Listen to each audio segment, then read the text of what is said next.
Well, I am both saddened and extremely happy today because this is the last time I made a promise that I would get to talk about my beloved Sphinx. However, it's a good day because we have Dr. Maggie Bryson back with us. Hello, Dr. Bryson. Welcome back. Hi, nice to be here. Has Egypt been keeping you busy? It has been. I'm struggling with New Kingdom chronology right now, so it's keeping me more than busy. Awesome. Steve, before we jump into the discussion about the Sphinx, how are you today, sir? I am great. I'm thrilled that this is going to be the last time. I've been praying for this, so prayer works. I know he's happy. He's happy. By the way, they did find us. They found a second Sphinx, right? A couple days ago.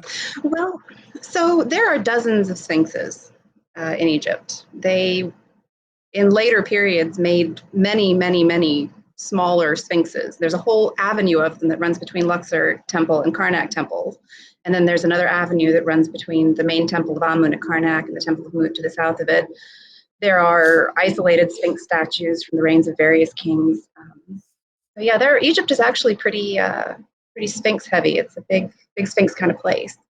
And that's not to say that this new discovery of a late period sphinx isn't important. It's a really nice statue, it adds to our body of data. It adds to the body of available information that we have about, ancient Egypt, its art, the meaning of the sphinx to people in different periods.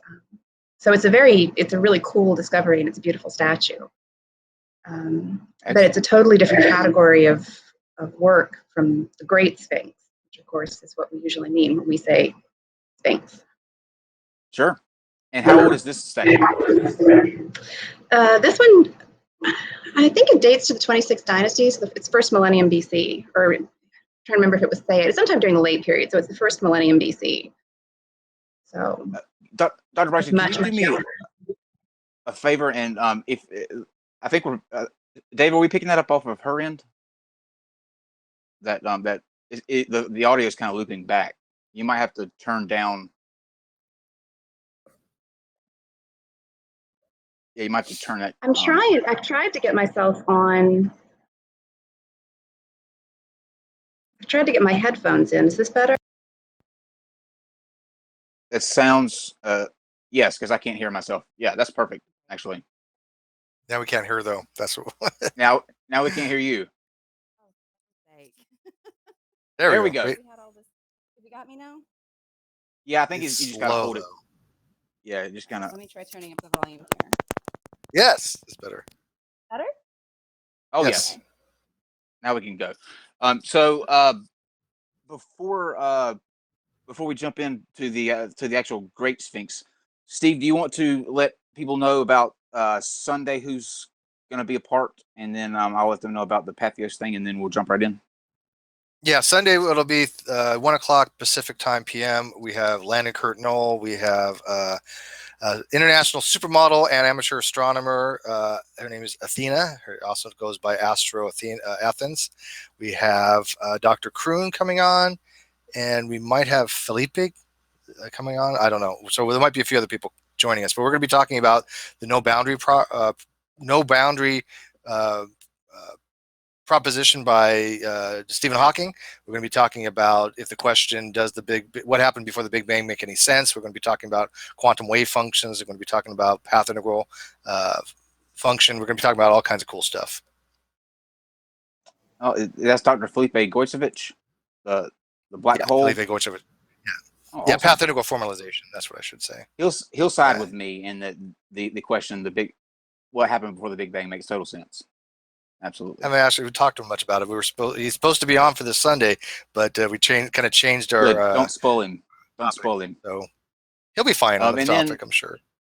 And then after that, later that night at 8 o'clock Eastern, Katie Paulson, who is a writer for Pathos, she will be joining us to kind of dive into Jilly Juice a little bit, and more importantly, the latest from the MMS peddlers, the miracle mineral solution guys that sell bleach as a cure-all for all of your ailments. We're going to dive into those kind of snake oil salesmen a little bit, and she's good at ripping them apart, so I'm excited about that.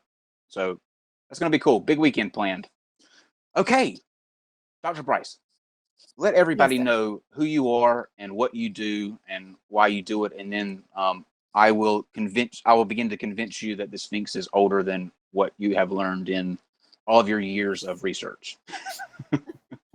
So I am a recent PhD graduate from the Johns Hopkins University Near Eastern Studies program. So I have a PhD in Egyptology. I've been studying ancient Egypt for, let's see, probably close to 20 years. I've been in school, getting schooling of various types. I have a BA in history and an MA in art history. But I've been at Hopkins for the last 9 years, writing a PhD on the history of the reign of the Pharaoh Horemheb.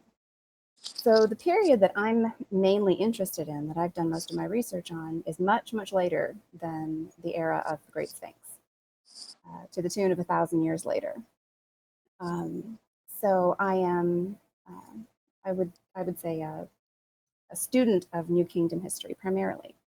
But as an Egyptologist, I'm fascinated by all periods of Egyptian history from 3000 BC to, really, when you think about it, to the modern period. One thing that really interests me is the way that people understand and experience the history of ancient Egypt today. So, I wouldn't call myself an expert. I'd call myself someone who's still learning like everyone else. But, this is my world, and I'm glad you guys take an interest in it. So I'm happy to be here to talk to you about ancient Egypt. I find it fascinating. And I just need to correct one thing. You said, I think you meant it was 7,000 years later in the period that you focus on. Well, I've already made one I mistake joke. tonight. I think the newly discovered Sphinx is a Greco-Roman period statue too. It's not late period, as I had earlier said. So I just quick jumped on the press release because I hadn't actually. It looks. I looked at it. I actually looked at it, a picture of it, and it looks like it. I don't know how to describe it. It doesn't look like it's been sitting somewhere for, thousands of years. It looks like it's in like relatively good shape. Yeah, it looks like it's quite well preserved, and a lot of sculptures are well preserved, depending on the kind of stone they're made out of and where they're found too. So the climate is very different in southern Egypt and northern Egypt. So we tend to get much better preserved monuments in southern Egypt than up north, where the Great Sphinx sits. Sure. So I guess to start out, why don't you tell us what we know about the Sphinx, like just the standard base facts about it. When we think it was built, and by who, and that sort of thing. And then I'll kind of I've got a list of questions that we can go through and see what your answers would be. Because what I did was I curated a list of not only I only have two actually main points that I want to personally ask about. But I thought this would be a good opportunity to get sort of the internet's, I guess, an average of what they would ask if they had this opportunity. So I went through a bunch of different sites and tried to get questions that are kind of outside on the fringe. And we'll just see what you think about those questions. But kind of give us an overview of what mainstream archaeology says about the Sphinx today. So the Great Sphinx is I'm not going to use a subjunctive here, is a monument of the 4th dynasty. So this is the period about the middle of the 3rd millennium BC, so around 2500 BC. The 4th dynasty is the sort of height of Egypt's Old Kingdom period. This is the first great period of Egyptian statehood, when the kings of Egypt have sort of reached the first great zenith of their power. And the institution of the kingship of the Pharaoh of Egypt is the center of the Egyptian world. The king of Egypt is the head of a sort of, we traditionally would say he's the head of a monolithic state of an absolute monarchy, where the crown controls all of the property, all of the wealth of Egypt. Everybody's working for the Pharaoh in this period, essentially. And this is the period when, as everyone I'm sure knows, the 3 great pyramids, the pyramids of Khufu, Khafre, and Menkaure, were built on the Giza Plateau just outside of Cairo. So the Great Sphinx is an enormous limestone statue that's carved out of the living rock at the sort of the base of the Giza Plateau. So it's to the south of the Great Pyramid, and it's the Giza Plateau is it is a plateau. It rises well above the elevation of the city of Cairo, so well above the elevation of the river, the Nile. And the Great Sphinx actually sits at the base of the plateau. And then the causeway, the big ramp, the processional ramp that connects the valley temple of King Khafre to the pyramid of King Khafre, sort of rises past the Sphinx into the distance. And the Great Sphinx was built as a part of a process through which the architects and stonemasons of Khafre sort of developed his burial complex and built it. So the Sphinx sits essentially in a ditch from which stone was excavated around it. It's in a horseshoe-shaped ditch at the base of the plateau. And the stone that was excavated from around the Sphinx is identical to the stone that was used to build Khafre's Valley Temple. So archaeologically, there is every reason to think that the Sphinx dates to the same period as the Pyramid of Khafre. Okay. Okay, so that's a good point. So I think you know first where I'm going to go, and that's going to be to Robert Schoch's theory of water erosion. So basically what he says is the erosion patterns that you see, including the vertical fissures, are precipitation induced. And what I did was I found an article that somebody referenced that I thought was kind of interesting. And he said this would account for not only some of the erosion patterns, but also an interesting little side note that you'll be able to pick up whenever I read this excerpt from it. But it was from the journal Nature, and it's called The Late History of the Nile. And I need my glasses. I'm getting old. It said when timber, it said there was a major shift in hydraulics of the Nile 20,000 years ago when timber in headwaters and vegetation sprawled. The Nile was a highly seasoned braided river that brought mixed coarse minerals and can't even read my own handwriting minerals and flowing water to Egypt and Sudan. This interval ended 12,500 years ago when an overflow from Lake Victoria sent extraordinary floods to the Nile and plateau, resulting in a 120 foot above plane flooding. That would have forced any civilization out of it if it didn't wipe them out completely. Now, I don't necessarily subscribe to a super technologically advanced civilization. I don't know. I don't make a guess there. But I do think that would be an interesting tie-in to maybe the flood narrative that happened, and also explain a reason for why that civilization wouldn't be there anymore, and why what would become the Egyptians maybe wandered in and found those structures there already. What do you say to Robert Schoch's weather erosion theory? Well, we have two separate questions here on the basis of what the article that you were referencing, which I'm not familiar with. What's the name of the author?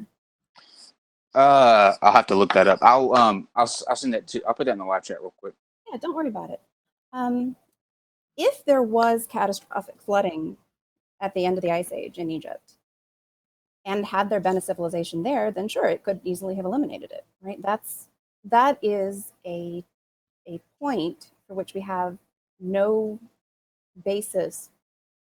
evidential basis to even discuss it. I mean, there's two separate issues here. Sure, it could have happened, right? But that's separate from the issue of whether, thousands of years later, the 4th dynasty Egyptians carved the Sphinx out of the living rock as part of their process of creating the funerary complex of Khafre. We would like for there to be positive evidence for any hypothesis, right? Just because something could have happened doesn't mean it did. And there are a lot of tantalizing coincidences in almost everything, and if you draw enough lines, eventually they're going to cross somewhere. But in this case, there actually is reason to think that the Sphinx is a mid-third millennium monument. You know, that it is 4,500 years old as opposed to 10,500 years old. And it's possible that there was, I mean, theoretically, right? There's Sure. no evidence for it whatsoever. Let me be clear. Even if the Sphinx is 4,500 years old, it's still possible that there was an earlier civilization there that was wiped out. They're two completely separate issues logically Sure. in that presentation.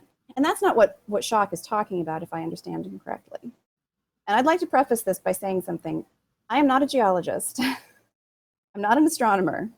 And I'm not an expert on the Giza Plateau or the history of the Old Kingdom in the sense that someone like, say, Mark Lehner would be, or Zahi Hawass or Rainer Stadelmann, or any of these people that have written reams and reams about the Great Sphinx.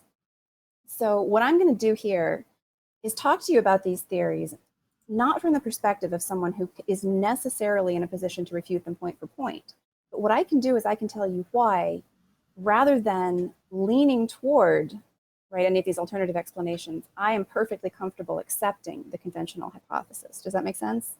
Sure. Yeah. And Okay. before you do that, let me just tell you the guy's name was D.A. Adamson and I believe that's Goss, Gasse. I gave Steve the link to put in the description for I'm anybody putting who it in wants to the check it video out. description right now. Okay, cool. So, you know, not to, right, to disparage, you know, their hypothesis here, but it really is a separate issue, the way that you framed it. Now, Dr. Schoch is a geologist. He's a Yale-trained geologist. He's on the faculty at Boston University, if I understand all of this correctly. You know, and he's someone whose opinion I would be inclined to respect. Mhm. But in this particular case, I think that there are, what he's essentially saying is that the Great Sphinx has weathered far more than we would expect for a monument for stone that's been exposed to the elements of nature for only 4,500 years. And he's saying that the wear patterns on the Sphinx are not the patterns you get when you're talking about sort of blowing sand and sort of erosion that you might expect in a desert environment, but they're the wear patterns that would be created by running rivulets of running water. Mhm. Does this seem all Dead on. okay? All right, so what I would say to him is I would ask him for more explanation of how he had tested this hypothesis, right? Because I've been sort of reading his 2017 book that he wrote with Robert Bovall, and trying to get a sense of what he's saying as a geologist. And I'm still just not clear on it, because in this case, there is an alternative explanation. First of all, the rock that the Sphinx is carved out of is notoriously bad rock. It's not strong, consolidated rock. It is very friable. Pieces of it flake off. The archaeologists who work around the Sphinx will notice pieces of rock flaking off of the monument. And it has had to undergo restoration since the New Kingdom. So since, you know, a little after 1400 BC, people have been, or a little before 1400 BC, people have been adding stone to consolidate it. They've been sort of trying to correct problems that have come about since the Old Kingdom. And in the modern era, we're still working to make sure that the Sphinx remains intact, because it is a very vulnerable monument. The stone is vulnerable to the rising water table in the Giza Plateau. But the thing that makes me wonder is, and this is something that Mark Lehner and Zahi Hawass discuss, they have a new book out that purports to be a definitive history of the Giza Plateau. I think the word definitive is a little big. But what they point out is that it rains at Giza. It does now. It always has. It did in the Old Kingdom. It did in the New Kingdom. You know, it rains in Egypt. It doesn't often, but when it rains, it pours. And not only the rainwater, but runoff from the rainwater does affect monuments throughout the length and breadth of Egypt. And given the quality of the stone from which the Sphinx is carved, I think it's pretty reasonable to suggest that those weathering processes might proceed a lot more quickly than you would expect them to. And I would want to know what controls, what comparisons exist on which to, you know, base the assertion that it has to have proceeded at a given rate. You know, there are just so many things that I don't know personally about the geology of the plateau, but the people I know who work there, right, have said the Sphinx is not made of good stone, and when it rains in Egypt, stone suffers. Mm-hmm. You know, these flash floods cut channels through the Valley of the Kings. They swept away massive quantities of rubble and stone. They it really is awful. It does sweep away modern houses and structures. You know, when there have been catastrophic floods in the Nile Valley in recent memory. So, and then, you know, it depends too, to some extent. I mean, there's a lot of pollution in the area around Giza, and I would ask Dr. Schoch if that could change the properties, right? Sort of the erosive properties of rainwater and runoff water. Again, like I said, I'm not a hydrologist, I'm not a geologist, but those would be the kind of questions I would ask him. The whole thing is situated literally inside of a modern city nowadays, though, isn't it? I mean, the city has been built around it, right? It's out on the outskirts of the city. So the city isn't built around it. It lies sort of on the edge of the modern city of Cairo, and they're starting to build new cities out in the desert, sort of to the north and west of where the Sphinx is, in the north and west of the Giza Plateau. But if you stand at the Great Pyramid, you know, you're sort of looking down into the smog and bustle of the modern city of Cairo. There is a Pizza Hut from which you can look out across the Giza Plateau. I have pictures, I wish I had thought to put them up, of the Pizza Hut logo superimposed, right, on the pyramids, because it really is that close to the city. Oh, wow. You know, yeah. You don't think of a Pizza Hut as right? Yeah. Pizza Hut and Sphinx, yeah. Well, there's also a McDonald's that sits almost on top of Luxor Temple in southern Egypt at the opposite end of the country, or not the opposite end of the country, but much farther to the south. Surprised they don't put one in it. Imhotep's got to eat. Yeah, exactly. Offerings to the pharaohs. It's a horrible Big thought. Mac I wouldn't to give the hamburgers. gods. Right. I would not give hamburgers to deceased kings, but unless it was a really good burger. But in this particular case, I mean, you know, I don't think Schoch has offered enough sort of concrete evidence that this is what has to have happened, given all the other variables, you know, climatological variables and human-induced changes to the environment, to really convince me. And I sent you guys some pictures. I don't know if you got them. We did. And these, again, I hope that with the copyright issues and everything, it's all right. It would be all right to show them. But this is from the new Hawass and Lehner book. Let me take a look here. It's like an aerial view. Did I? No, I was thinking more of the images. So it would be pictures number 3 and 4 in your list. There we go. That show the results of modern rainstorms at Giza. You know, where you Okay, I see it. So that's a topographical map of the plateau, but there should be some pictures of the Sphinx surrounded by standing water. Okay, go to that one next, Dave.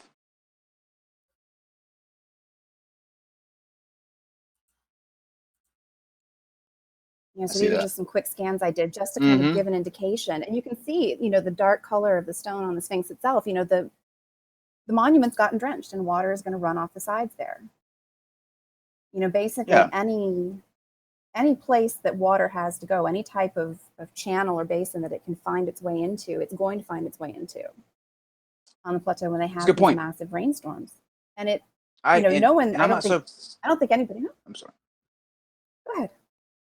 I was just gonna say I'm not so impractical that my heel doesn't die with Robert Schoch, and I've seen both sides of the arguments, and I think that you're dead on. Like there's some channels and fissures that look like the running water, or the kind of fissures that would be caused by running water, but they also did an experiment to show that under certain conditions, that because the limestone is so brittle, the sand and the wind can get in there and also gut out those canals too. So I think you're dead on that aspect. And there are a lot of people who want to sort of say, well, this same type of erosion, same type of weathering doesn't happen elsewhere on the Giza Plateau. And, so tombs that we know are dated sort of epigraphically, that is on the basis of inscriptions, where it's written, what king they were built under, or around, we can tell from inscriptions around what time period they were created. People will say, oh, well, the areas where these tombs are excavated don't show the same type of weathering. And my perspective on that is there are a lot of parts of the Giza Plateau, if you just walk around, where the rock is very weathered. The rock into which these tombs have been carved, and again, it's hard to sort of say, but the Giza Plateau is complex geologically, right? So it's a place where there's a sort of sloping limestone foundation that's made up of different layers of varying strengths and varying properties. And again, like I said, not a geologist, but if you have a layered, like a layer cake, and you tilt it on its side and you cut across it like this, and then you assume that those layers aren't themselves perfectly even, you're going to have lots of different places, you're going to have lots of different types of stone exposed at the surface. And so it's a much more complex picture than just saying, there has to have been a certain type of water runoff or hydrological condition at Giza for this kind of weathering to have happened. Well, the Giza Plateau, it's a big area, and it's going to weather at different rates and in different ways because there's different types of stone exposed in different places. I think you're I will give you that round. That round goes to Dr. Bryson. Kyle 0. Don't say it, Steve. Dr. Bryson 1. Thanks, Steve. Don't say it. Well, and my next question, you kind It's of early. It's early though. It's early. It's early. It could change anytime. Early. We have these upsets. I'm saving the big guns for the knockout rounds. punches. So these are the preliminaries. So you kind of touched a little bit on where I was going to go next, but I'll just kind of throw it out there to see if there's anything else that you want to add on to it. Basically, the Sphinx was buried from 2150 BC to 1400 BC. Would that be appropriate to say? You agree with that? Real quick, Kyle, Absolutely. if I can, real quick. I think this is appropriate. Can we? I usually do at the end, but I'm gonna read these 2 super chats now because of the amount that they were. Sandri did one for $100. I missed the last few episodes, so I've not had a chance to spend more money than I should. But you're worth it. Geez, I feel like a junkie. Look at my fix. He also then gave another $200 super chat. Man, what? I'm going for 500 this month, and I'm almost out of time. I think at some point, I think someone's going to start an intervention on me. We appreciate those super chats very much. Yes, thank you. But don't go crazy on us. Yeah, don't overdose. Appreciate it. Yeah, that was very nice. We're here. We're nice. back. We're back now. We're back now. The strike's done. We're not going anywhere. Trust me. Thank you, Sandra. We appreciate that. That was super nice of you. So, if it was buried in that particular time, and then there were various repairs made around that time as well. Now, the various repairs show weathering. I cannot read I was in a hurry to do this. You could tell it. Various repairs around the same area show that weathering caused little erosion by between the 1400 and the present now, but restoration work dated from 1400 BC is substantial. So if it was built in 2500 BC and then it was buried for a millennium under sand, where did all the erosion come from? Well, it was only buried up to its neck in most periods, right? And the head is made out of much better stone than below. If it was buried, if it was exposed even for a couple of hundred years then, and then Thutmose IV had it dug out, right? Thutmose IV's exposure of the Sphinx is the only one we know of in that sort of intervening period between when the Giza Plateau was active in the Old Kingdom and when it sort of became active again in the New Kingdom. And then again, it became very active in the late period. So there are a couple of ways to explain that. It would have been exposed for potentially hundreds of years at different points when, after it was dug out by Thutmose IV and when it became the center of this cult, right, of Harmachis. And depending on how vulnerable the stone is, again, I'm not sure we understand well enough exactly how quickly that kind of erosion occurs. whether it's a matter of centuries in which you could get that kind of damage to the stone from water, or whether it would take millennia. But it was certainly exposed for substantial periods of time from the New Kingdom onward. It was buried again in modern times, but it's been exposed for most of the 20th century, and it's in the 20th century that those environmental processes have accelerated so quickly, that the city of Cairo has grown so massively, and that Egypt has industrialized so completely. So again, I would want to know a lot more about how that kind of weathering could occur and under what conditions. It's also true that buried stone can suffer through the rise of groundwater and its tendency to sort of be pulled upward by capillary action through the stone. So I would want to know more about what types of weathering people are referring to specifically when they point to this, we see this weathering, it shouldn't be there if the Sphinx was buried. Well, I would want to say, what type of weathering is it? The Dream Stela is very badly damaged. The stela that sits between, of Thutmose IV, that sits between the paws of the Sphinx, at the lower registers of the stela are very badly damaged, and one explanation for that is that it's water damage that occurred at times when the stela was partly buried, and it was water retained by the soil that covered the monument that was actually what was damaging. Schoch actually believes that it was deliberate damage. It was people actually sort of flaking off pieces of the surface of the stone. But again, I would want to know more about that before burial doesn't necessarily protect stone, depending on how much moisture is in the soil that it's buried in. Okay, and we'll give Dr. Bryson round 2, because she, in round 1, answered the next part of that question, which was about some monuments have, if they're supposed to be from the same period, if the Sphinx was built at the same time period as some of the temples around it, they should have similar weathering, but they don't. But you answered that in your in the previous question. So we will move on to. I'm talking only about monuments that are in limestone. The Sphinx is built. Sure.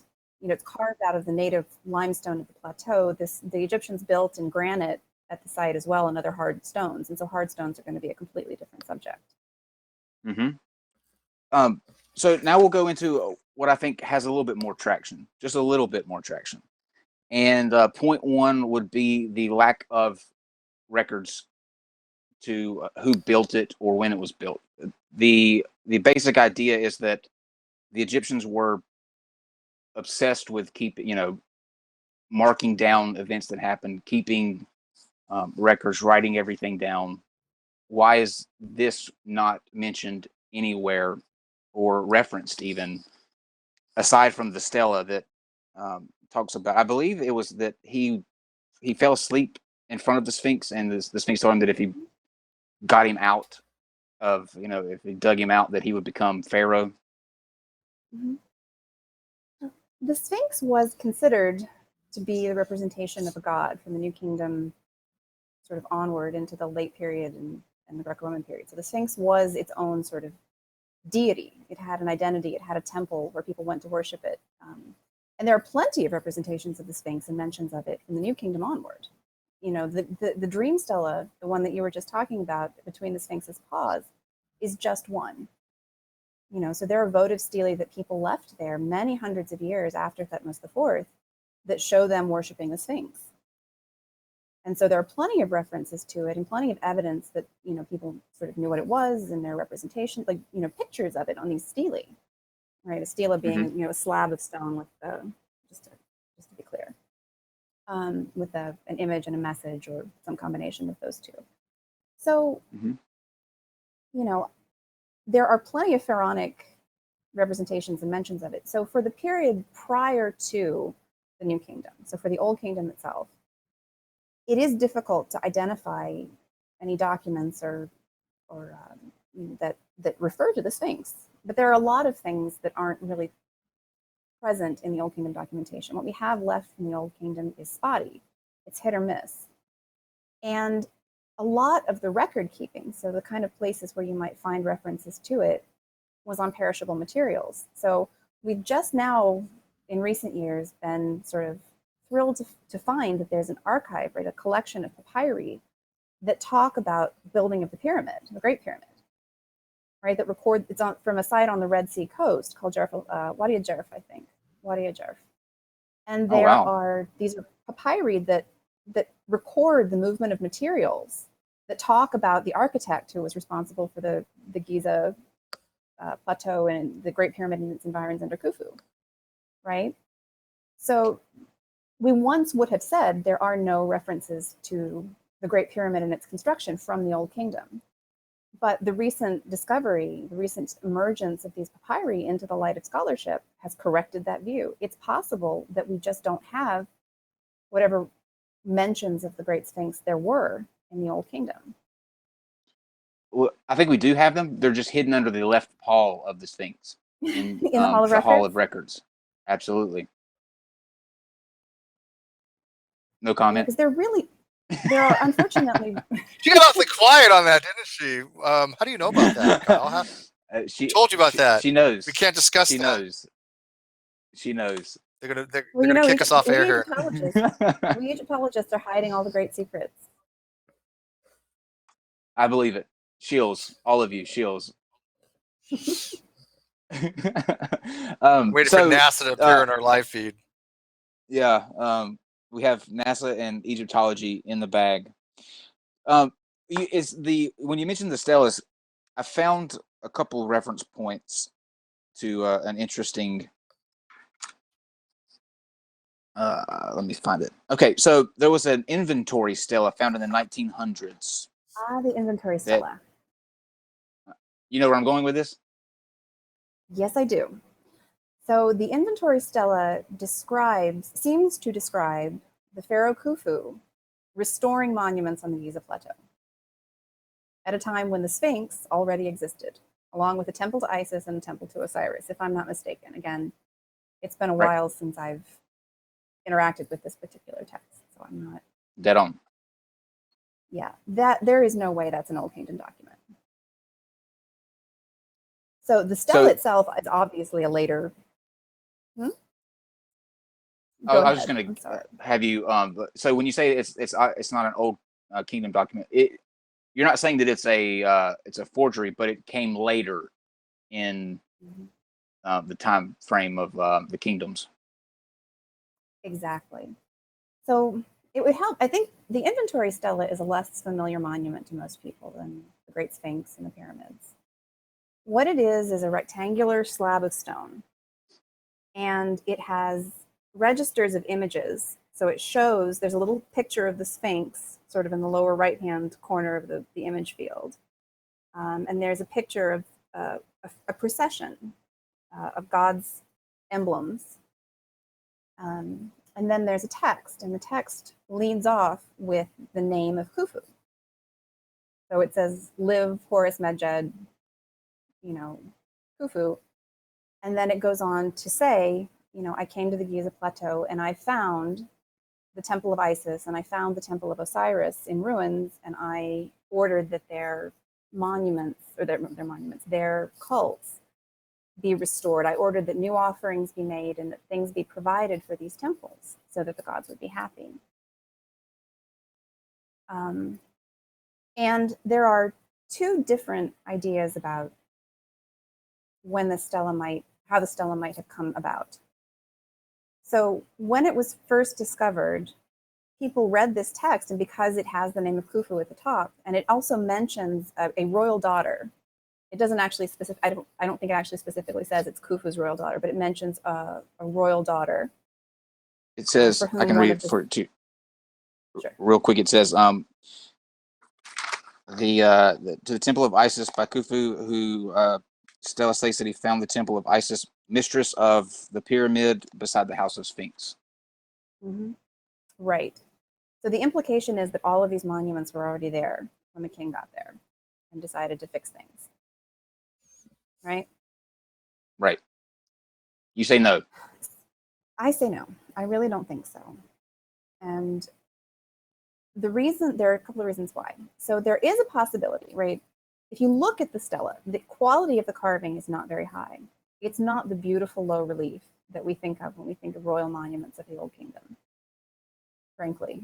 You know, it's sort of scratchy. I don't know if you have a picture of it in front of you. I should have thought to look for a picture of it before I came in. I can actually, while you talk, I can send one to Dave and he can put it up. Okay. It's not a sort of, it's not the exquisite type of relief that the Old Kingdom Egyptians were capable of creating.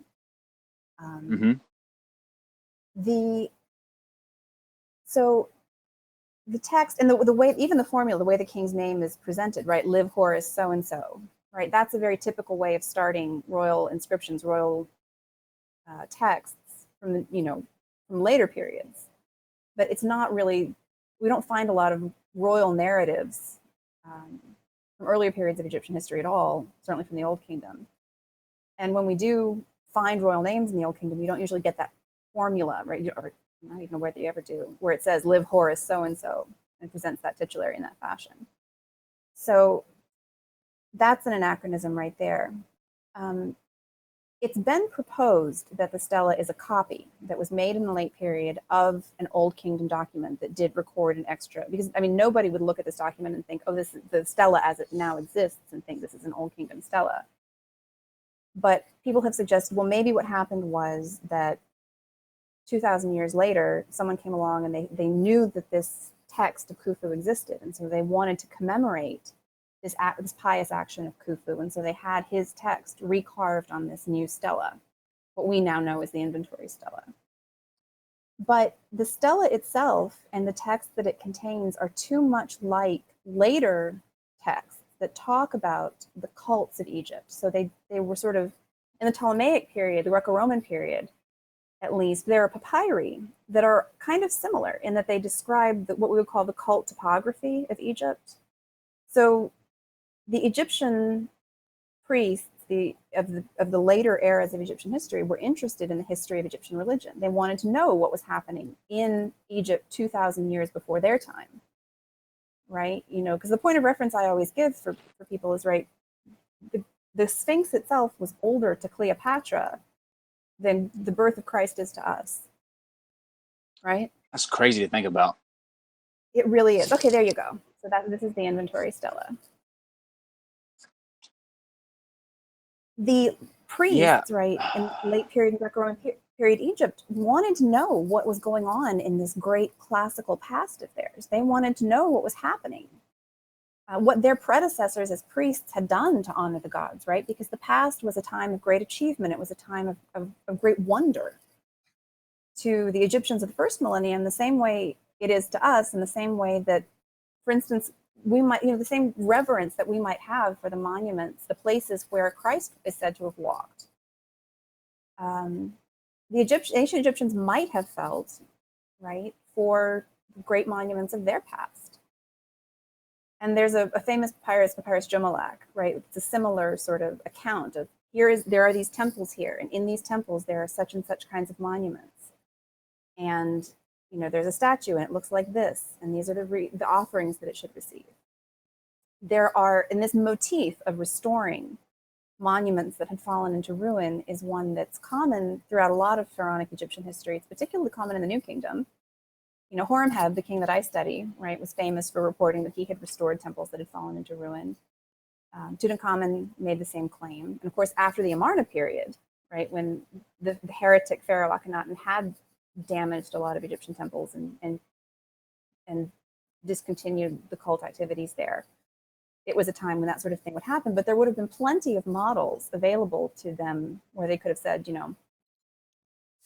we want to sort of, bring this motif back into action. Restoring old temples that have fallen into ruin is what good, pious kings do.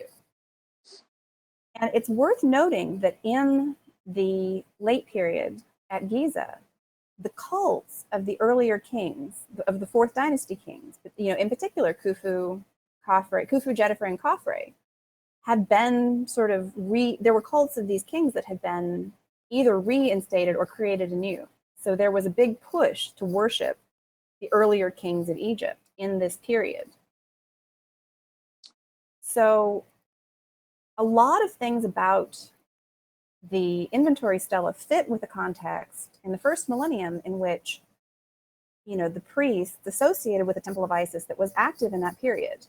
It's it dates back at least to the New Kingdom, but it sort of underwent a renaissance, right? A flourishing in the late period. There's a lot of reason to think that this stela, the way it's composed, the things that it talks about, would fit really well with the time when people were starting to say, you know what, Khufu and Djedefre and Khafre were great kings. They were, important gods. They're people that we should learn more about, that we should, venerate. The people in that period might have wanted a text like this. They would want to lend authority to the Temple of Isis. They would want to say the Temple of Isis is very old, and it was important to the great king/god Khufu. If you're a priest in a temple and your income comes from the offerings that are brought to that temple and the importance accorded to it by the current king, then you're going to want to do anything you can on the PR side, right? To sort of boost the importance of your temple. That makes sense. And this is not to say that this was a cynical act, right? It's possible that the priests in these later periods had a genuine, and again, as much as you can talk about the genuineness of people's religious sentiment at any period, it's possible that this was genuine. I'm not saying that this is just purely cynical, but I am saying that people there's a lot of reasons why somebody in that later period might have wanted to create a document like this. Yeah. And there are a lot of reasons why it really doesn't look like an original document of the Fourth Dynasty. I got you. It's kind of like the Shroud of Turin now that people try to attribute to the burial cloth of Jesus. It could be a master forgery used to try to strengthen people's faith by saying, "Look at this." Right? Is that what you're saying? Yeah. Well, and you'll notice that every time they find an ossuary, right? An ossuary is a box that's used to hold the skeletalized or cremated remains of people who were buried. Every time they find an ossuary with a name on it in, the Palestinian region with a name that occurs in the Bible, people immediately want that to be the ossuary of the biblical James, or Yeah. right. They see David on something, they think, oh, it's King David.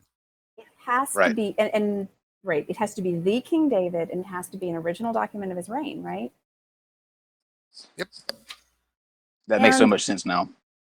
Well, and it's also true, right, that in the Old Kingdom, right, even the temples of Khafre, right, so the Valley Temple of Khafre was built in stages, right? The ancient Egyptians would often change or modify their building plans even within the course of one king's reign. So, if these later Egyptian priests had the perception, right, that it was possible, if they had their chronology mixed up in any way, right, if they didn't know exactly, because again, we have a hard time finding textual evidence that's explicit, right, up until like the Wadi Ajarf papyri, for instance, or the cartouches of Khufu in the relieving chambers above the pyramid. There's not a lot in writing, right, that explains the chronology of the Fourth Dynasty. It probably wasn't entirely, it may or may not have been entirely clear to the priests writing then what was possible and what wasn't in that period.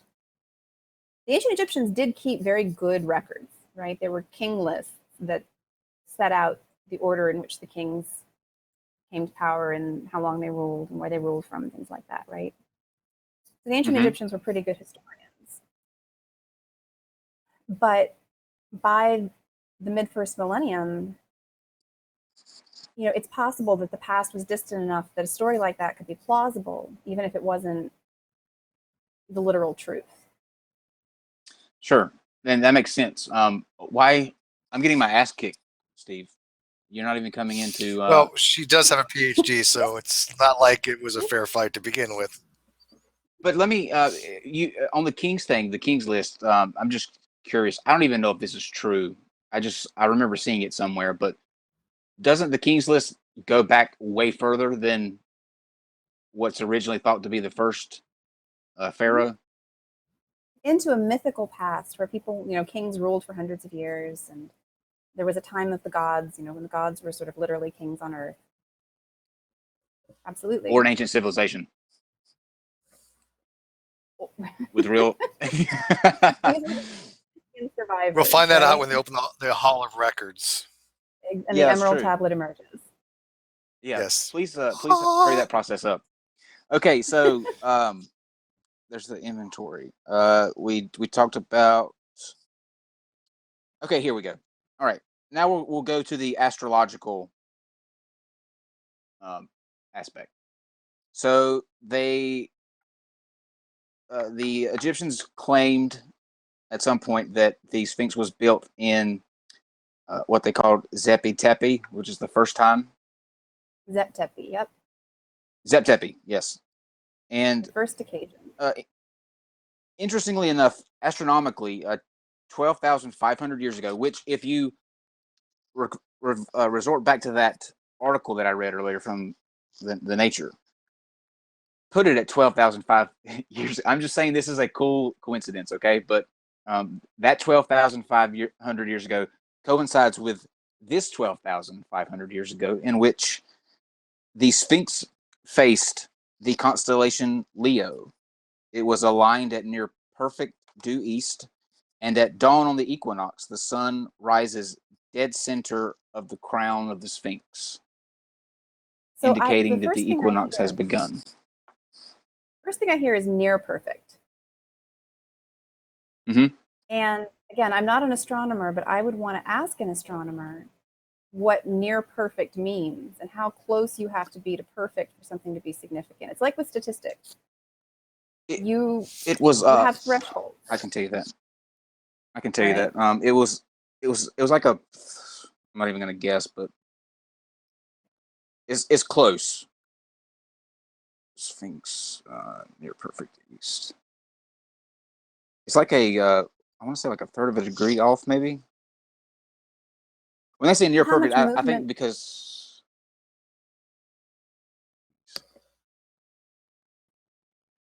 it never goes fast when you want it to. I'll find out what that is, but it's near perfect, like in terms of there's like a 0.0 something degree off of where it would have actually been perfect, and their basis for making this claim and putting this in there is because how would number one they know what even east was and how to align something to that degree of perfection in its path to where it would actually the sun, because there's pictures of it, I've seen the pictures where the sun does actually roll up the front of the Sphinx and then down the back perfectly when it's the equinox, which marked their time to start harvesting or doing crops and all that kind of stuff. So I mean that's. But I think the important pretty. question would be, did they even recognize Leo as a constellation back then?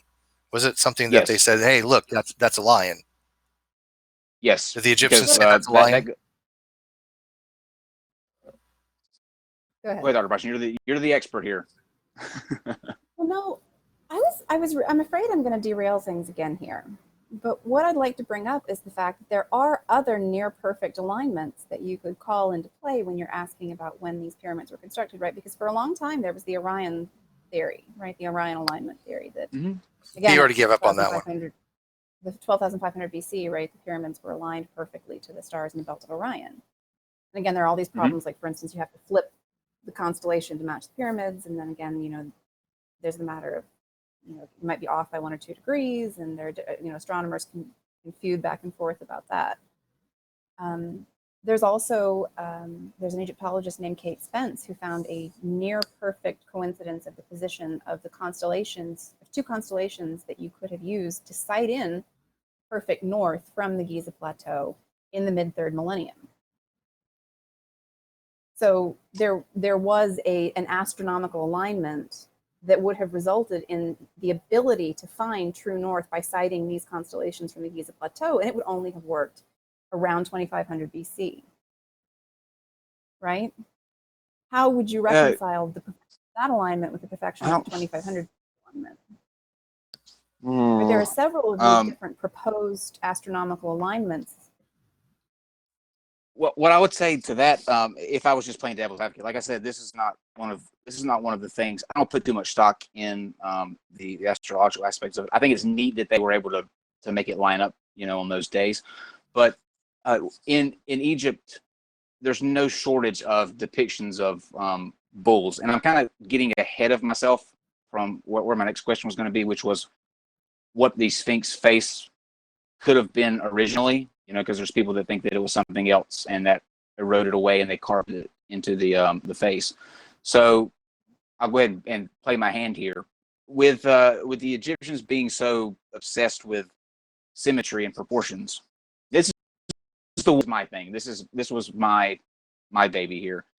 Everything that they do in terms of statue wise is almost perfect in terms of just the symmetry and proportions, especially when they're doing statue. That one that they found last year of Ramses that was in the ground, you could just tell when it was coming up. I mean, it was just, polished to perfection. The proportions were when you have the Sphinx and something that's this big, it's a third, I believe, in terms of scale off. The head is a third of the size that it should be to make it proportional and symmetrical. So what I think could be a possibility if the Sphinx was this old, or older than they tell us it is, it was originally a lion, which at 10,500 years ago did face the constellation Leo, because it would be looking back at itself the way that it's facing. They would have had a lion,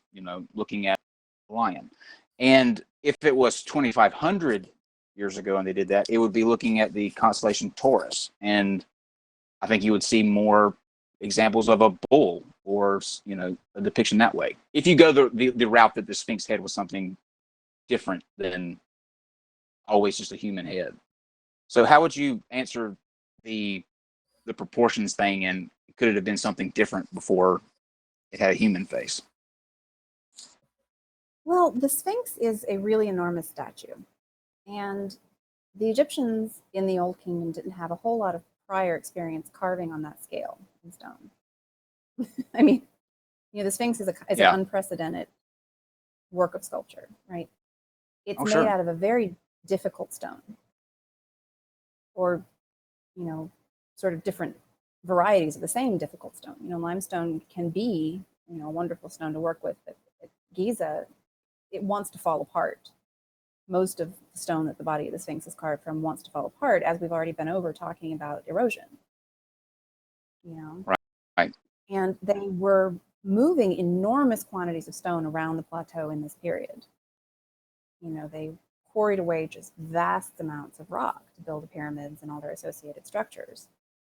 And so my perspective is that they were working with, they're working in a situation where they probably didn't have a good idea a good blueprint going in.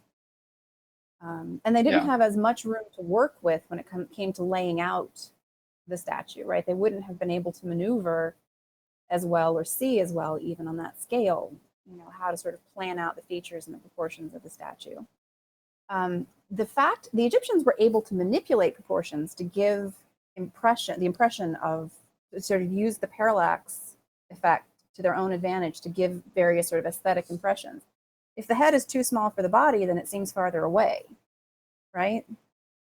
So it adds to the imposing apparent height of the monument, is another possible explanation, right? If it was a conscious decision and not simply a matter of them having had only a certain amount of rock available to them to sort of reserve from that hard upper member of the macadam formation when they were carving the head.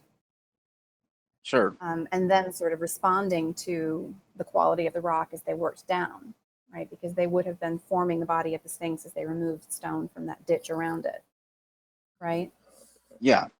Are there any anybody in terms of like your colleagues or people that would be considered mainstream, outside of the fact that, let's take the age of it off the table. Let's say that everybody agrees that it's 2,500 years old. Is there anybody that thinks that the Sphinx head was something different than what you see now? Or is that just completely out of the question?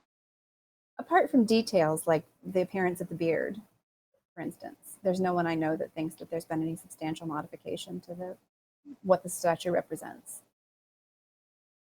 And I'm just And curious So that it probably was human to begin with, human representation. yeah. Yeah, there's never been any reason to think otherwise, as far as I know, in mainstream Egyptology. why don't they? This is a side note, but why do you know if there's any plans to? I've always wondered why they don't just go ahead and, I guess, fix it the way that they think that it would have been, or at least attempt to fix that big chunk that's missing out of the front of the face. You know, it's got the nose that's just completely gone. I mean, is there a reason why they don't try to restore it to what they considered it to actually look like, or they just want to keep that original frame intact and not add anything onto it? Well, in here you'd want to ask a conservator probably for a sort of theoretical perspective on why you don't want to change too much the way an object looks in the modern period, right? The Sphinx has a history. It's lived a long time, whether you think it was made 2,500 or 4,500 years ago, or whether you think it was made, 12,500 years ago, right? If 10,000 BC. So it depends. So much has happened to it in those intervening years, right? And to sort of preserve that history of the life of the Sphinx, it's kind of like, when our hair starts to turn gray, we can dye it or we can leave it gray to sort of, and a lot of people think of gray hair and wrinkles as sort of bad. But yeah, There's not a single wrinkle here, not one wrinkle. I will not have gray hair. I will not have gray hair. Can't do it. Well, he's so cute when he's naive, isn't he? I can't. I won't. No, I'm saying I'll dye it. I can't have gray hair. Listen, when I turned 32 this year, I spent all day in bed with a carton of ice cream and Jennifer Aniston watching rom-coms all day. I would not get out of bed. That's how depressed that I was. Watching Jennifer Aniston wouldn't cheer me up either because she never ages.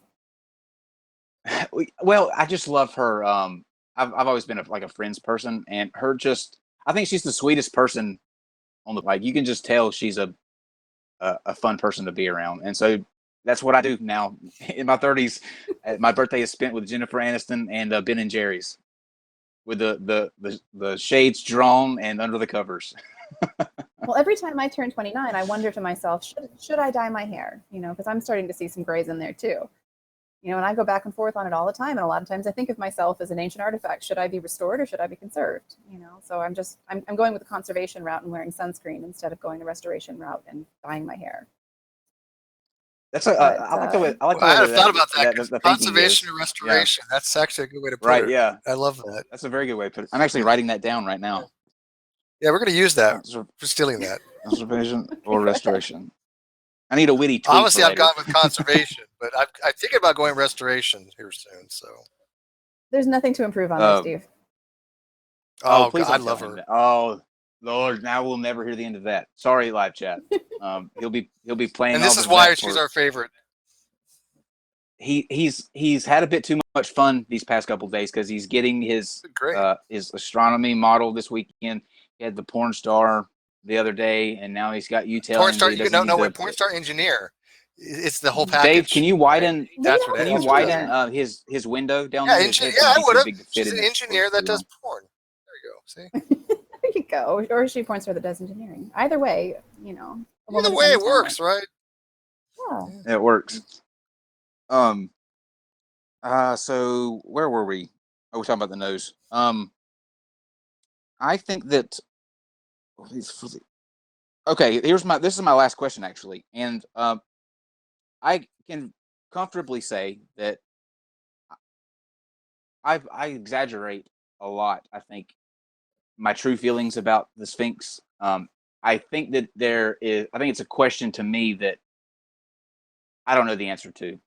I see examples for reasons why it could go one way, and I see examples for reasons why it couldn't. And I know I should trust what those who know more about this subject than me say. It's just a thing of, this is my thing, this is my baby, this is my conspiracy theory, and it's the one that I put interest in. And I'm not one of those people that's die hard and you can't change my mind. You have answered, I think, all of these questions greatly. And even before we started, you said You didn't know how you were going to be with the answers because this wasn't your field. But I think you've been fantastic, and I've seen several videos trying to refute these claims that couldn't hold a candle to the answers that you gave. So I think you did a fantastic job. But my last question would be, what would be the implications to like the government, the civilization of Egypt and the Egyptians if it was discovered that they did in fact stumble upon a land that already had these monuments and just kind of took them as their own? What do you think the impacts of that would be on the culture as a whole? On the culture or on our perception of it? In other words, are you asking me, would we think less Both. of the ancient Egyptians? Okay.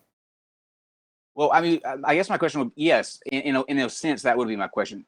Do you think that there would be a tendency to look back and start to see what they can peel away from their culture based on knowing that some of these things were there beforehand? Are you saying from somebody that wasn't Greek? Are you saying that the Sphinx, if it was found out that it wasn't from um, uh, Egyptian origin, I mean, not Greek. So you're saying it was some other origin of some kind? They were just coming along the desert and go, oh, check it out. We're going to culturally appropriate this.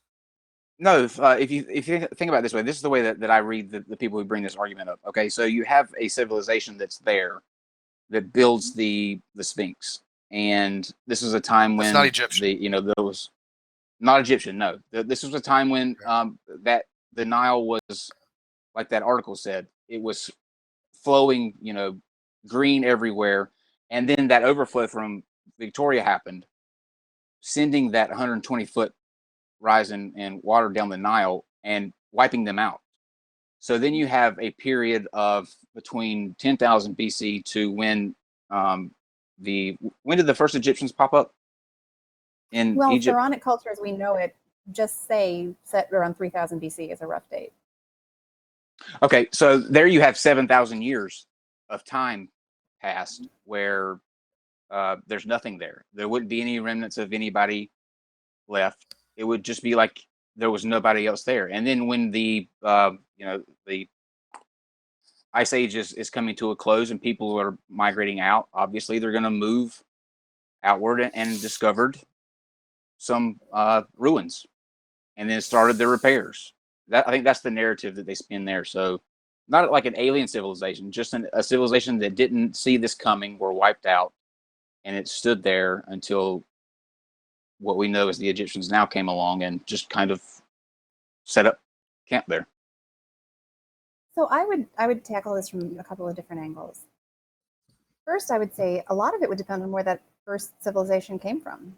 Were the people who built let's be perfectly clear that I thought that we're just sort of using this for hypothetical, sake. We got it. Right, the people who built the Sphinx at 12,000 BC, were those people, did they originate in the Near East or somewhere in that sort of geographical realm? Did they come from somewhere in Western or Southern Africa? Where were they from? Were they in some way related to the later people who sort of wandered back in to the Nile Valley around the beginnings of Pharaonic civilization? Because there were Egyptians living in the Nile Valley for thousands of years before the pyramids were built, right? We have these what we call pre-dynastic cultures that go back well before the pyramids were built, right? Right. So we have the late Neolithic sites that are very clearly people were living in the Nile Valley in the Neolithic period. They were not living in a technologically advanced or even particularly or in any other way advanced society, right? They were living like Neolithic people in the rest of the world, essentially. I mean, that's sure. They weren't building monumental architecture or works of art and things like that. And this is, there were people there all along. So I would say that I would want to know who these people were that came before, right? Where they came from. And I would say that the ancient Egyptians stumbled upon, right? But they would renovate the works of their ancestors on a an ongoing basis throughout pharaonic history, right? Like Thutmose IV, Right. going to sleep under the Sphinx, in the shadow of the Sphinx, and it telling him that he needed to free it from the sand and restore it to its proper glory.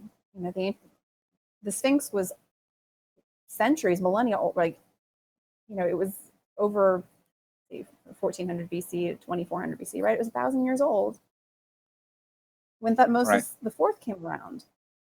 You know, and he recognized it as a monument of his country's past, and he restored it. So if a bunch of Egyptians came along, you know, and found these monuments and said, hey, let's build up a great civilization, you know, were they just, again, engaging in a process of renovation? Why didn't it happen earlier, would be my question, because there were Neolithic Egyptians long before pharaonic civilization as we know it emerges. Sure. Hmm?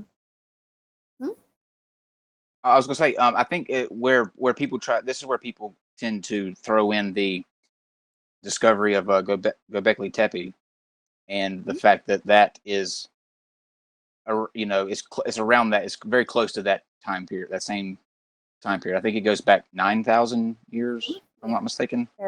And that's supposed to be in the time period where, like, we are hunters and gatherers. We are not, you know, making stable locations yet. This is a site that is on the opposite end of that, where they're building monuments. They're making intricate carvings in the pillars there, and it seems to be a complete shift from that whole narrative. So that's where I think they feed off a little bit, is saying, okay, we found Göbekli Tepe. Obviously, we are doing bigger things and more organized things a lot sooner than we originally thought. So that could maybe extend over into Giza.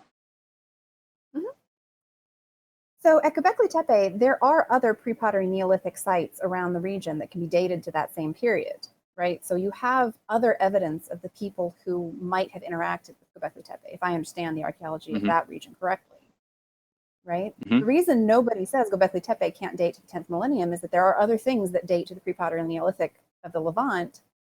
You know, we know that there were people there. We know that what they were doing, right? But in our sort of chronology, our timeline of Egypt, we can't put anybody else at the Giza Plateau at 12,500 BC or even 10,000 BC, right? Doing the sorts of things that, you know, you might associate with the creation of monuments like the Sphinx and the pyramids, certainly. And Göbekli Tepe is a magnificent monument, but it's not Giza. You know, it's not that same just massive quantity of stone moved. It's not the same kind of, you know, just gigantic engineering project. Totally agree. Again, if I understand the monument correctly. So there's a context for Göbekli Tepe that doesn't exist if we posit a 12,500 BC or even 10,000 BC date for the pyramids and the Sphinx. And there is, on the contrary, positive evidence, right? There are real reasons to suppose that the pyramids and the Sphinx date to the third millennium, right? You don't find pottery older than the third millennium when you're excavating in the Giza Plateau. You know, well, you do, right? But you don't find it in the sort of association with the archaeologists who dig there would say, we find plenty of fourth dynasty pottery.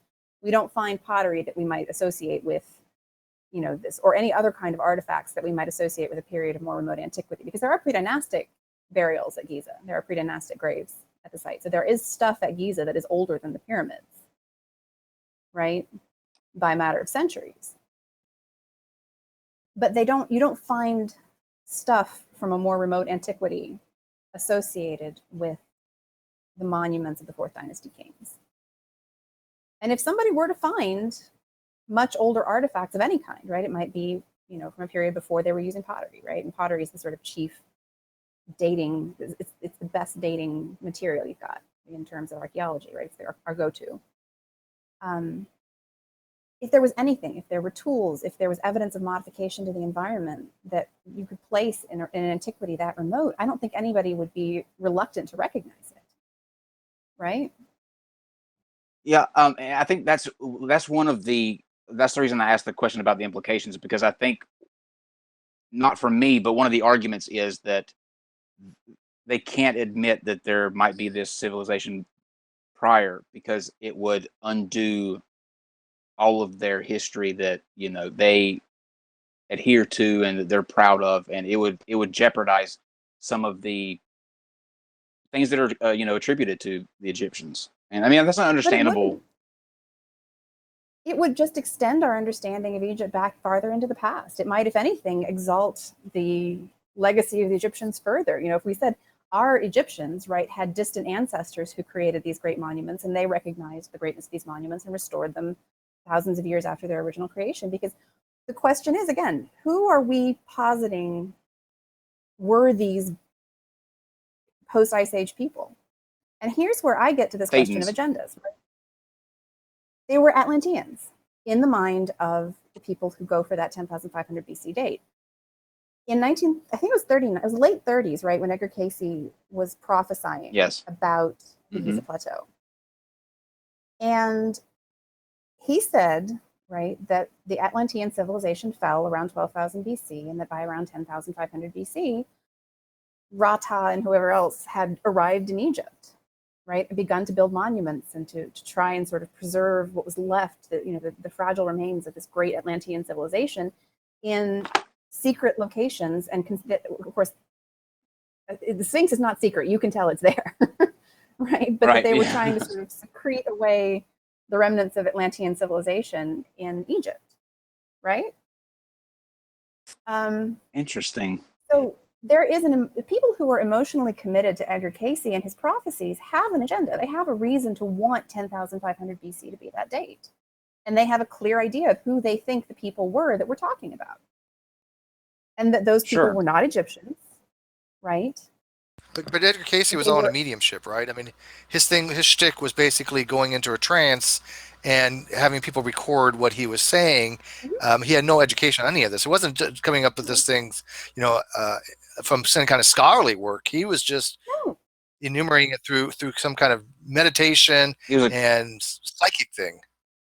And he would certainly have been exposed to ancient Egyptian culture. There were plenty of popular books available about ancient Egypt that anybody could have looked at. And by the 1930s, right, 1930s is when Reisner was excavating at Giza. The plateau was active. There would have been reports in the news about these great discoveries coming out, right? So Cayce would have been exposed to ancient Egypt. He might have taken an interest in it, and even some of the terms he uses, Ra-Ta, right? Ta, the land, Ra, the god of the sun, right? This would all have been information that was available to him in popular literature, if not even in the press, right? That is a fascinating that I have not heard or thought of. But I'm glad you brought up Atlantis, because I'm going to show you something in just a second where that's going in a new direction. But go ahead. But on the flip side of that, archaeologists, Egyptologists are often accused of concealing these Atlantean secrets, concealing, right, the history of Egypt. But I would say that when it comes at least to recognizing the possibility that there were people at Giza building these great monuments in remote antiquity, we don't really have that same agenda. I don't have an idea, right, about who might have been there or why. And if I were to find evidence that these monuments were built at 12,500 BC, my question would be, okay, well, it must have been more Egyptians, earlier Egyptians, right? Why would I think that extending the history of the Giza Plateau into the more remote past would undermine anything I know about Egyptian civilization? All it would do is just extend the timeline backwards. The Egyptian history is always very long, and the ancient Egyptians were aware of that fact, and they respected their own past and took an interest in it. So if that past was much longer, and if there had been a period of distress and difficulty that they had to recover from, again, all that would tell me is that the ancient Egyptians of the 4th millennium, the 3rd millennium, and onward were smart and curious and respectful of their ancestors, in the same way that you and I hopefully like to think of ourselves as being, right? You're a history buff. You're somebody who, even though you might not be professionally trained as an historian, you're a smart guy who takes a real interest in what was happening in the past. And I think, most people who go into archaeology professionally start from that similar perspective. We just want to know what happened because it's fascinating and it's amazing. Absolutely. That's what that's the one regret that I will have, is that I have answers to questions, or I have questions that I want answers to, and I'll never get. Like, I want to know where the farthest end of the universe is and the planet that has life on it. I want to see it, what it looks like, because I know it's out. There's just but Dave, real quick, Dave, I sent you just that I want to put up whenever you get a chance. But you brought up Atlantis, and here we go. Okay, so this is the eye of the Sahara, and this is the new theory of where Atlantis was, because back at that particular time, there was there's like a channel that runs, and actually, Dave, if you go to the next picture, this shows you what they believe that Atlantis would have looked like in that eye of the Sahara back then, because it's described in the works as, you know, being within the rings of the water. And now I don't believe this, saying this is the new Atlantis right here. This is where Atlantis is. Well, if I understand correctly, again, the mainstream scientific opinion is that that is a natural geological formation. Am I right? Right? That's Yes. not considered by any Yes. mainstream scientists to be a man-made creation. And No. I think we may be getting back. Go ahead. No, you go ahead. I was saying, you and I have had a conversation before about natural formations that look man-made, right? Mm-hmm. We have. Mm-hmm. And nature creates straight lines. It creates concentric circles. Mm-hmm. You know, and in this case, Nature's amazing. again, nature's pretty remarkable. And like the ancient Egyptians, nature is seems to be fond of, if not of symmetry, then of patterns, right? You know, you think about. Can I also point out something? That Sure. There's only so many primitive shapes out there, and so we are mentally conditioned to recognize certain things. Triangles that don't exist, circles, lines. We mentally have this image of these things, and so we recognize them really quickly. So there's going to be things that are going to be similar. It's just a matter of law of large numbers, which is not technically what it is, but there's a lot of things out there. So we're going to see similarities with pareidolia and apophenia, would we not? Well, I mean, when you think about the myth of Atlantis as we know it, it comes from Plato, right? Right. Mm-hmm. So again, much like the inventory stela, you know, it's a much later invention. And if this eye is something that existed, right, in the ancient Near East, no less, right? Again, I wouldn't want to say that Plato was trying to explain this formation when he said that, right? But like Steve was saying, there are only a certain number of basic forms, right? And people see things and they try to explain them, or they invent them in their minds. And you know, the story of Atlantis isn't a primordial human truth, right? It's something that came about, you know, in ancient Greece, you know, relatively recently on a geological scale, or even really an historical scale if we take the Egyptians into account. You know, I am not, you know, as compelling as it feels, right? As much as you want to look at that and say, wow, you know, we have this story of rings within rings, and that was the city of Atlantis, and that this must be that, right? You know, if geologists agree that nature can create a structure like that, I don't see why you would go with the Atlantis story rather than with the nature story in the absence of literally any other supporting evidence besides an imagining of Plato or his, you know, milieu, if that makes sense. People want to believe. I think it's like, don't get me wrong, I think that, you know, like doing these concepts of what it could look like, it's cool looking. I mean, it looks really cool, but like you said, it's not Atlantis. I mean, you can see the thing from space. It's a natural formation due to the way that the channels were running millions of years ago. It kind of, you can kind of see it from the top, but there to the mouth of on the corner of Africa, kind of fed through there. This was just like almost like a well at some point. But I mean, you have to admit, given the choices of a awesome city of Atlantis, 3 rings within another, or just some big pond, people are going to want to go with the Atlantis story. Not the skeptical among us. I think the skeptical among us need more evidence.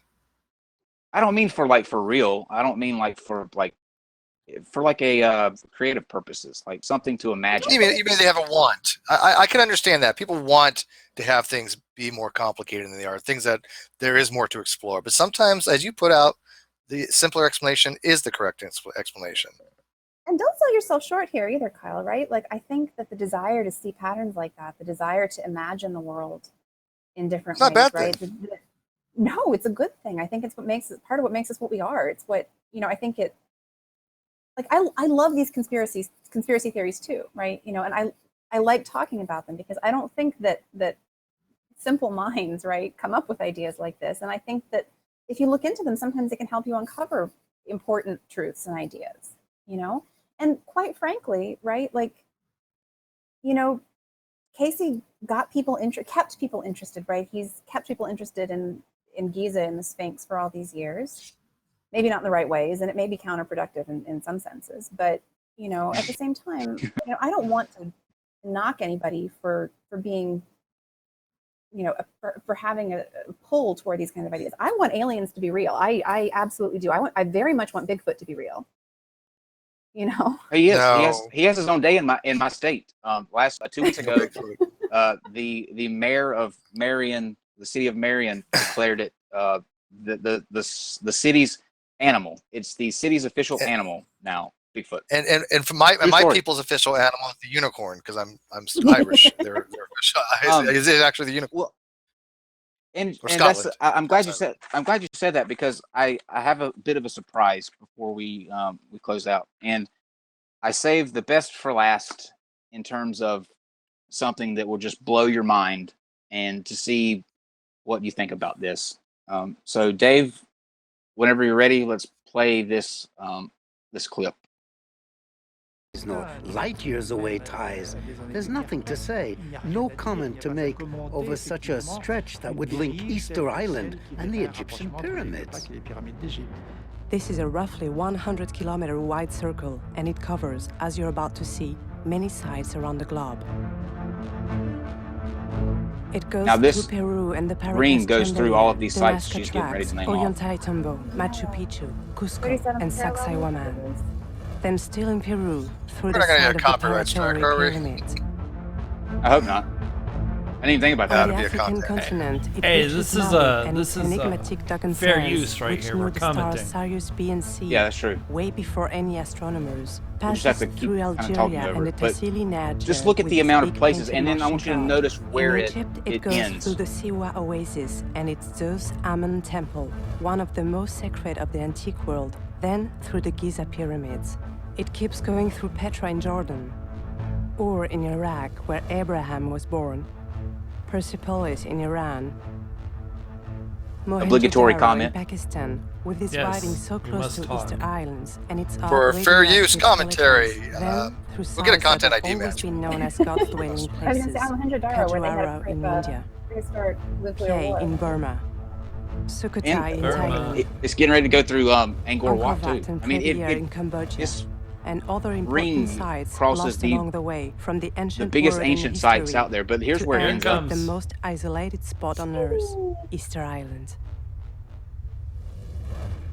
It was unbelievable. Okay, you can stop it, Dave. But the site's alignment was GPS certified. GPS What's that even mean? certified, whatever GPS that certified. means. I don't know what that means. So I want to get GPS. I don't know if you've seen that or heard of that, but what do you think? Well, Coincidence?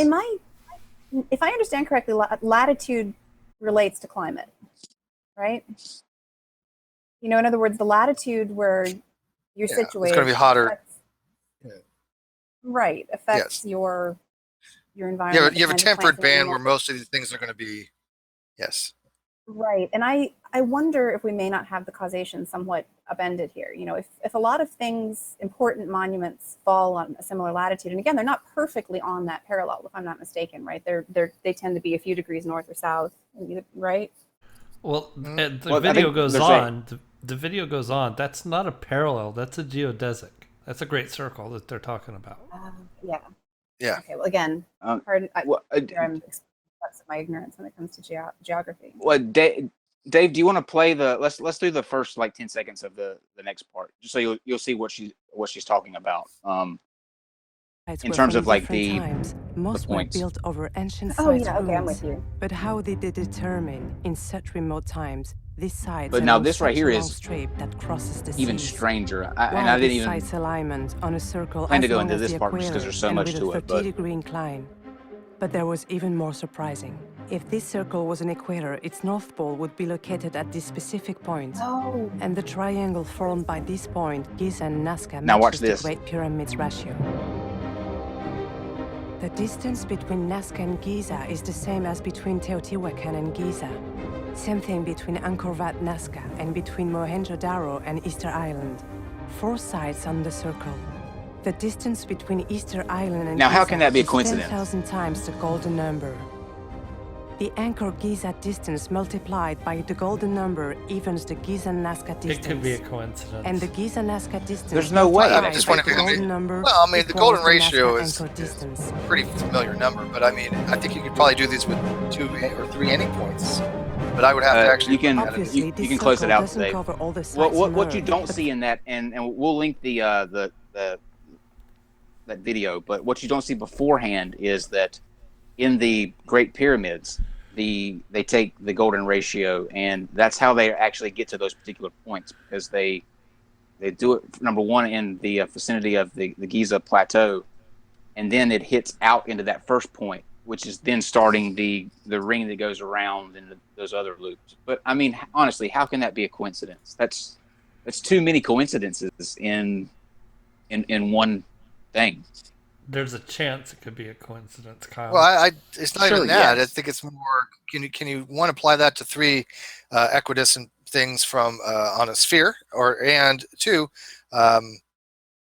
how much of it is actually, like you said, in a tolerance? I mean, again, the golden ratio has been around a long time, but they're saying that they use that golden ratio, which, if I remember correctly, is like what 1 plus square root 5 divided by 2. Somebody correct me, is that right? That they use that to determine where the positions to build these things are. Is that what their argument is? No. Tell me what's fine. They're using the golden ratio with the like the distance between the particular points. When Right, you but talk about the ring they're that goes saying- all the way they're saying- around. But they're saying that they built these things with respect to somehow the golden ratio, right? I mean, if their argument is that they knew about the golden ratio, they knew where to build these things, there was some kind of intelligently thing that they put these things that way. Are you saying that it was just coincidental that they built They these never things made and they those- happen to be okay? They don't know. there's They a never make difference. that claim. They never make that claim. They never say that they use the golden ratio. They're just pointing out that the golden ratio fits to kind of bring them all together, but they never say that they knew what it was. Those monuments cover a pretty wide span of time, right? They weren't all built at once. No, No, I mean, So what they- was the Nazca So lines? this theory posits a super global intelligence that is slowly populating the world with major monuments at geometrically aligned points, right? That's what I infer. They from it, never yeah. make that. That's not what it says. They never make that claim. Yeah, that's the thing with this. They never come out and say this is why this is happening. They're just pointing out that Mhm. these They're not drawing an inference. They're just historical saying that they're sites all line up on this ring. They're just telling you the base information, letting you make your own conclusions from it. I'd like to draw some more pictures. Again, just like Steve said, I'd like to see what you can do with any given set of points on the globe. Yep. Yeah, That's what I would. That's where I would it's- start. And if I couldn't It's make it fascinating, happen, then but- maybe I would concede that the Anunnaki have a plan for us all. It all comes Stitching. down to the Anunnaki. Hell stitching. Well, And again, I don't mean to take that sort of derisive tone, because I mean the implication, right, is of this sort of slowly unfolding gigantic plan, sure. that must be directed by something that can see the entire globe at once over these vast time spans. Yeah. Right? I mean, yeah. What a beautiful Well, this documentary, pattern. You're dead it was right. like 10 years old, right? But Isn't it 10 years old? 8 years old, something like that?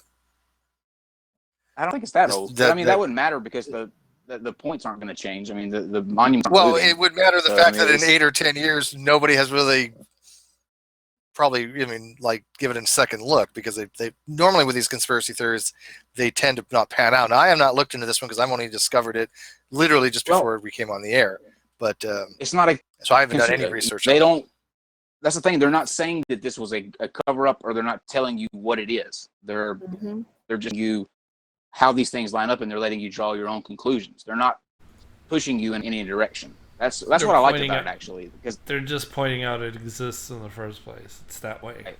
And they're just saying, hey, this is what these numbers do. What do you think about that? But I think you're right. It's not reasonable, I don't think, to think that there is an intelligence that is popping up these natural monuments. But then it's just too weird for all of those major, archaeological sites to just be so perfectly lined up, and not one like as an outlier. They're all how perfectly lined up are they? And this does make the question of when the video was created relevant.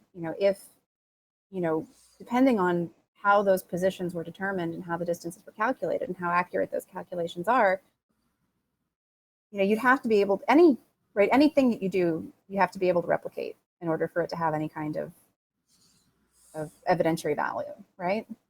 And so in this case, I would say step one is to try and replicate. Step two would be to try and seek alternative explanations. If all of those sort of explorations of this phenomenon, right, which is what it is in the context of the video, it's just a phenomenon, right? They're not, like you said, putting forward any explanation of why things are this way, right? If no right alternative exists, if there is no explanation other than that this is either a really weird coincidence or the result of some kind of process, some kind of, like I said, there's some kind of celestial or cosmic process, then right, Xenu, exactly. Well, it's not so much though what they say sometimes. I haven't watched this whole video, so I'm just going by the clips that we've seen. But when you say something along the lines of it's GPS certified, that's vague to me. I mean, what does that actually entail? Who's certified? What was the certification process? What does it mean to be certified? I don't know of companies that go around and say, hey, we're certified this to be a certain latitude position. So I don't know what that even it would entail. And it's very vague when conspiracy theories throw out terminology like that to me. It's a red flag to me. I don't think that they're saying like it's certified by a certain company. I think they're saying that all of these points are like certification is a specific word. Yeah, but that's when you say certification, that locations. But when you say certification, you like that implies you're not going to get like a GPS school. Well, no, that implies right, but that implies an independent that's verification process of some kind, right? If I say to Dr. English, maybe there was, but that's the word they're using, right? That's the word they're using. Right. Is certification. I take that as a what's that? Which makes me wonder where that's the computer generated. It sounds like a computer generated or modified voice with an accent of some kind. Yeah, I think absolutely right. But they made the computer say certification. Sure. Right. Maybe they did. We don't know. But one wonders where the video was created and by whom too. Like, why would they have chosen that? Because it sounds to me like a mistake that a non-native English speaker would make too. If they're using the word certification incorrect. You know what I mean? Could be translated. I don't think they're using we don't know. I don't think they're using it correctly. We don't know. I mean, it's possible, but I think that it's more likely they're using these words carelessly in order to make impact. When you hear the word certification, it does imply to you that somebody has reviewed this, somebody with credentials, some independent testing facility or laboratory or whoever it was has gone through this and said, yes, these GPS are correct. But it's been fact-checked. Maybe they did. And been fact-checked, yeah. Maybe they did. Well, I don't know if it has or hasn't. That's what it implies. Sure. Yeah, but we don't know. We don't know. I'm not going to be compelled by it until it's been replicated and actually, as you say, Steve, certified. You know what I mean? It raises. Yeah, maybe they did. Who's going to take the time to do it? You can right, but you can look these up yourself. Like this is something that you can actually go on and map out yourself and find out if they, because either they're going to line up or I tell you what. And so I tell you what. Let's get Russian Vids to do it. Very simple to do. It's already on contact Russian Vids. Russian Vids will do it for us. I'm actually doing that later. I had planned on because I found this video right before we we came on. I was Oh like, God. I'm going to get on Google Earth later, and I'm going to plot these things. This is to take the place of the Sphinx, which I am no longer allowed to talk about. So, global alignment theory, here we come. I guess on Ley a flat lines. Earth, it would just be a straight line, right? Well, I'm sorry you're not Well, allowed to that's talk about what the Sphinx anymore, Kyle. Well, hang It's on. okay. That's not a I bad way to do it. Why don't I played it Why out. don't you take it as a globe, and why don't you do it as some kind of like Mercator projection or something like that, and show what it would be like if that is actually a line. I'd be curious on that. Take the creative I barely have representation and time map to it. eat, let alone play flat Earth. What if flat Earth models? All right, smart people in live chat do that. The math people, you could do an isomorphic mapping from the sphere to a two-dimensional plane. See what it comes up with. Technically, on a Yes. sphere, a geodesic is the only straight line there is. Right. It's the Just shortest saying. distance between 2 points. Right. Yep. So Sure. But you still have to map it. You still have to map it to a projection to show that straight line, though, right? If you want to do it isomorphically, Maybe. correct? well, yeah, but then Maybe. it wouldn't look like a straight line on a flat thing any more than a circle Well, around it a depends on cone which. would be. It depends what Yeah. projection Somebody you figure it use. out. Somebody figure it Yeah. out. Yeah, someone We're going to will get let it. Dr. Bryson have the last word and sum up her, cannot talk tonight. Sum up her thoughts and any closing remarks she'd like to put out there, and then we'll call her a night. Well, I'm really sorry that you're not allowed to talk about the Sphinx anymore, Kyle, because We're not. is a subject that is, there's still a lot. I mean, it's just fascinating. There's the cult of the Sphinx and the New Kingdom and onward. There's, the sort of development of the Giza Plateau over these many centuries that we didn't even discuss. The Sphinx in itself, right? Its potential symbolism, its role in Egyptian culture is a fascinating thing, and you could talk about it. How about we just make him wait till next year? I can that talk fair? about it, just not in the conspiracy context. Not in Like, I conspiratorial can't make my terms. snide remarks. My snide remarks Okay. that I always get in, like, well, see, I can't do it But now. still, wait till next year or something. That's the old me. That's the old me. But I really enjoyed. I enjoy this kind of conversation because I don't have to have them all the time as a kind of like you guys do. You know what I mean? This is a once in a while thing for me. It's not a stock and trade, so I don't get to be just completely exhausted by it. But it keeps me honest. It's fun to talk about these kind of things and explore these ideas, right? Because to me, talking about these things, hashing them out together is really, that's where it's at. That's what we ought to be doing. We're all pursuing knowledge. We're all looking for the sort of solutions to the great mysteries of the world. And I do it one way, somebody else might do it another way. And, this is a good opportunity to sort of air out our views and to check my bona fides as a scholar to, all of these things. And there is this mistrust between a large segment of the populace and what you would consider mainstream academia, right? There really are a lot of people who think that we are hiding things. And, I like any opportunity to get out there and say, look, I am an academic for the same reason that you're a conspiracy theorist. I like to know things. I like to think about things. So, it was a fun conversation for me. Sorry, Steve. Well said.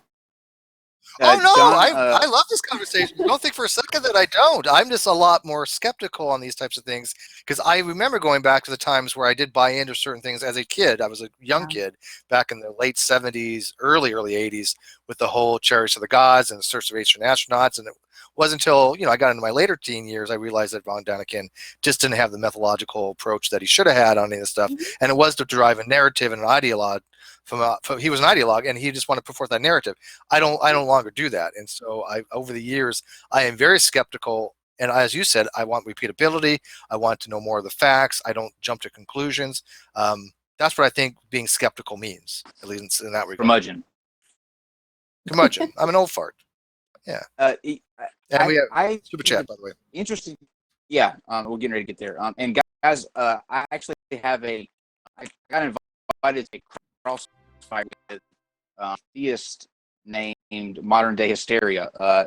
He's our debated prophet of Zod. That will be immediately following this. I will be, and I might even have to jump off of here a few minutes early, but I'll be speaking with him. He's going to fire some questions off at me. That's Modern Day Hysteria, and it'll be directly after this show ends. So if you want to go over there, you can, and we'll see you there. But I wanted to say that John Hopkins is especially lucky to have somebody like you, and we appreciate you coming on here and sharing your ideas. And if I had to get my ass kicked by somebody in the Sphinx debate, I'm glad that it was you. Thank you so much. I mean, if I had to kick somebody's ass, I'm glad it was yours. Oh, I feel the love. Fair enough.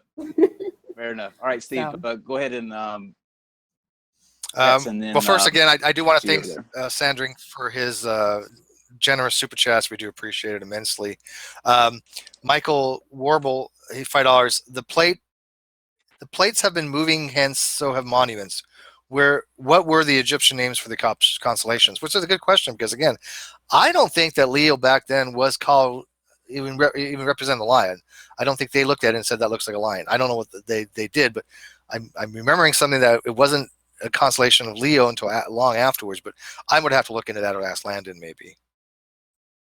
I actually would too. I would want to, because the gender of zodiac and sort of other astrological representations from ancient Egypt pop to mind. But I would want to look into it more carefully before I started throwing out answers to a question like that. Right.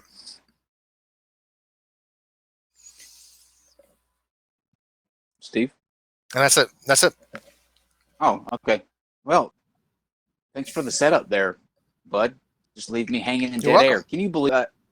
I tell you what. Well, next season, it sounds like dead air. You've been breaking up the last 2 minutes. We're going to set up a casting call for the next season, guys. I'm going to put Steve's job on the line, and we'll do like American Idol style. Nobody wants my job. We'll bring a couple guests in, have them come in, and see what happens. Just kidding. But yes, unless it's Dr. Bryson, maybe.